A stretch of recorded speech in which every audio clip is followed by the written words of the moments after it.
Today I've got just a smaller discussion for you guys. I wanted to hit on some things that apparently need to be clarified once again because I still see so many people asking me about them in the videos where I talked about them. And we also have a little bit of information thanks to the Anthem pre-order page in regards to what they're referring to as pre-launch demos.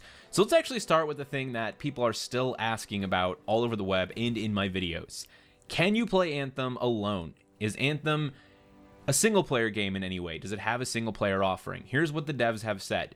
You can play the entire main story arc of Anthem solo. If you want to do it that way, you can play from start to finish the main story entirely alone. You can't do it offline. Anthem is not an offline game. There will be no offline playability. You have to be logged into the servers, but you can play that main story alone.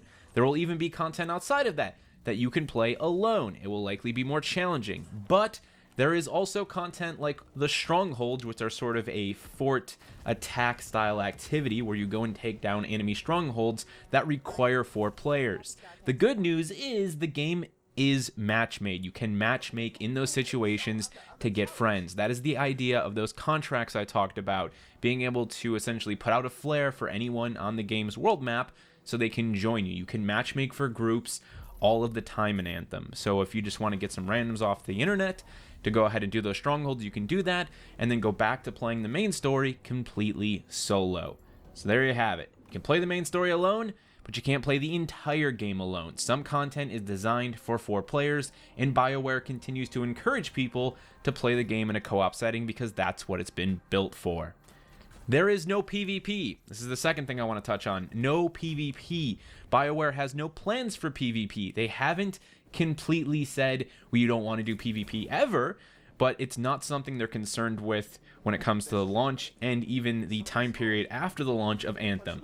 I'm not sure why people were expecting PvP from a BioWare game. Everything they've ever done has been more so focused on PvE, even some of their multiplayer stuff. It's not to say I wouldn't be excited to see them experiment with it down the line, but this is going to make a stronger PvE experience, and when you're building a game that is looking to be this big and to, plug itself into the shared world shooter experience, you need to be focusing on those PvE elements more than the PvP, in my opinion. Having that split between the two causes a lot of issues with weapon balancing, power. It's just something that I think causes more trouble than it's worth in many cases when we have a lot of PvP games out there. Like if you want multiplayer games, they're all over the place. Again, not saying it's something they might not do in the future, but right now they are focused entirely on PvE, and I think that is the best possible way to launch a game like Anthem. Now those pre-launch demos, this is very much the beta. A lot of people have been asking, is there going to be a beta? Is there going to be a beta?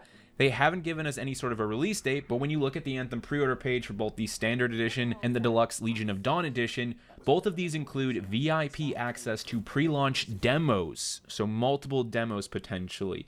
I'm wondering if we might not see simply demos rather than what they call a beta, where we have access to a specific mission and we can match make that mission with friends or with randoms on the internet. It'll be curious to see just how those demos work out and if they're going to take us across multiple components of the experience. I think that would actually be a great way to test the game moving up to launch, is to not just have a beta with one limited set of things we can do, but to launch multiple shorter betas or demos where we can actually test and experience sort of vertical slices of the game, if you will, predetermined selections from the open world experience that will help them test servers, matchmaking, so on and so forth.